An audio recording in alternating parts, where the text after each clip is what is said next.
پیارے اسلامی بھائیوں، اگر اللہ تعالیٰ نے تمہیں دولت عطا فرمائی ہے تو کسی غریب کے اوپر ظلم نہ کرو۔ اگر اللہ نے تمہیں طاقت عطا فرمائی ہے تو کسی کمزور کا دل مت دکھاؤ، کسی کمزور کو مت ستاؤ، کیونکہ حضرات محترم ہم اللہ کے بندے ہیں۔ اللہ تبارک و تعالیٰ نے ہمیں ایمان کی دولت عطا فرمائی ہے،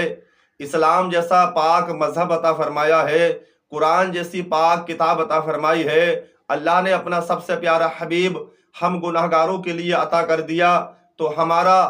ارادہ جو ہے، یہ ہمارا نظریہ جو ہے حضرات، ایسا نہیں ہونا چاہیے کہ ہماری وجہ سے کسی کو تکلیف پہنچے،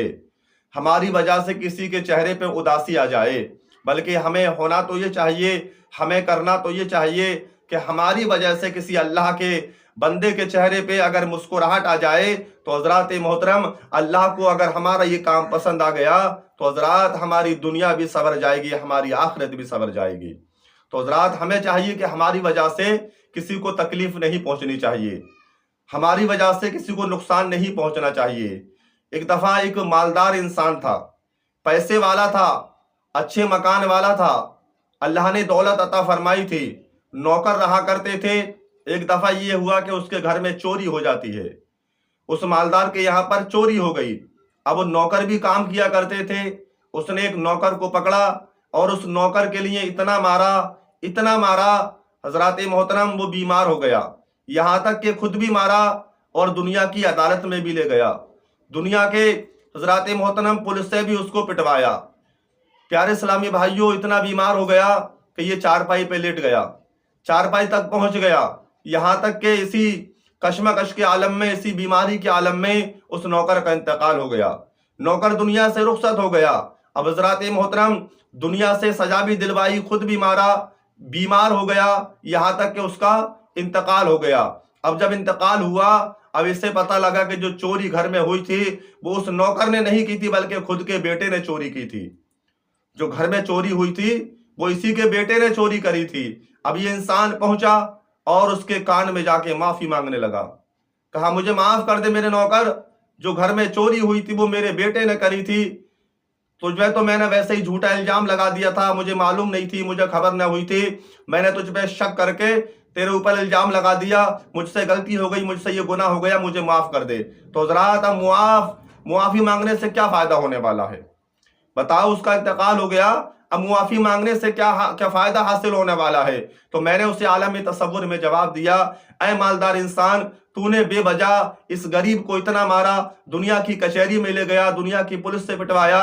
اور بیچارے کی اس کی جان چلی گئی، یہ تیری عدالت تھی، تجھ پہ پیسہ تھا، تجھ پہ مال تھا، تیری طاقت تھی، تو نے اسے ہر طریقے سے پریشان کیا، لیکن یہ دنیا کی عدالتیں ہیں، دنیا کے فیصلے ہیں، کل میدان محشر میں ایک عدالت اور لگنے والی ہے، کل میدان محشر میں ایک عدالت اور لگے گی، وہاں تیرا حساب بھی ہوگا اور اس بندے کا حساب بھی ہوگا، وہاں تو کیا جواب دے گا؟ وہاں کی پکڑ سے تو ہرگز نہیں بچ سکتا۔ پیارے اسلامی بھائیوں، تو کہنے کا منشا، کہنے کا ارادہ یہ ہے کہ ہر حال میں اپنے رب سے ڈرو، ہر حال میں اپنے رب سے ڈرو، ہر حال میں اپنے پروردگار کا شکر ادا کرو۔ اللہ نے جس حال میں رکھا ہے، اللہ نے جس کنڈیشن میں ہمیں رکھا ہے حضرات محترم، بہتر ہے، اللہ کا لاکھ لاکھ شکر ہے، ہر حال میں اپنے پروردگار کا شکر ادا کرو، کسی کا دل دکھانے سے مت بچو، کسی کا دل مت دکھاؤ۔ پیارے اسلامی بھائیوں کی بات اور، لوگ کہتے ہیں کہ ہمارے لیے دعا کر دیں، ہمارے لیے دعا کر دیجئے، ہمارے لیے دعا کرا دیجئے۔ تو پیارے اسلامی بھائیوں، دعا کرائی نہیں جاتی، بلکہ آپ ایسے کام کرو کہ لوگوں سے کہنے کی ضرورت نہ پڑے کہ ہمارے لیے دعا کرو۔ جب ایسے اچھے کام کرو گے تو ان لوگوں کے منہ سے تمہارے لیے خود دعا نکلے گی۔ دعا کرائی نہیں جاتی، دعا خود بخود نکلتی ہے۔ اپنے آپ کو ایسے بناؤ کہ لوگ تمہارے لیے دعائیں کریں، ایسے مت بنو کہ ہمارے لیے دعا کر دو۔ حضرات جب تم اچھے ہوگے، نیک بن جاؤ گے، تو انشاءاللہ تعالی مجھے امید ہے کہ لوگ تمہارے لیے دعائیں کریں گے۔ تو حضرات کہنے کا مقصد منشا یہ ہے کہ ہمیں اللہ کے عذاب سے ڈرنا چاہیے۔ اللہ کا بڑا خطرناک عذاب ہے، اگر ہم رات دن گناہوں میں لگے رہے، رات دن غلط کاموں میں لگے رہے، تو حضرات محترم جو جہنم بنائی ہے پروردگار نے، وہ گناہ گاروں کے لیے بنائی ہے۔ گناہ گاروں کو اسی میں ٹھکانہ ہے، گناہ گاروں کا وہی جگہ ہے گناہ گاروں کی۔ تو حضرات ہمیں جہنم کے عذاب سے بچنا ہے، اس عذاب سے بچنا ہے جو حضرات محترم جہنم کے بارے میں آپ نے سنا ہوگا، کتنی خطرناک جگہ ہے، کتنی خطرناک جگہ ہے، وہاں سکون نام کی چیز نہیں ہے،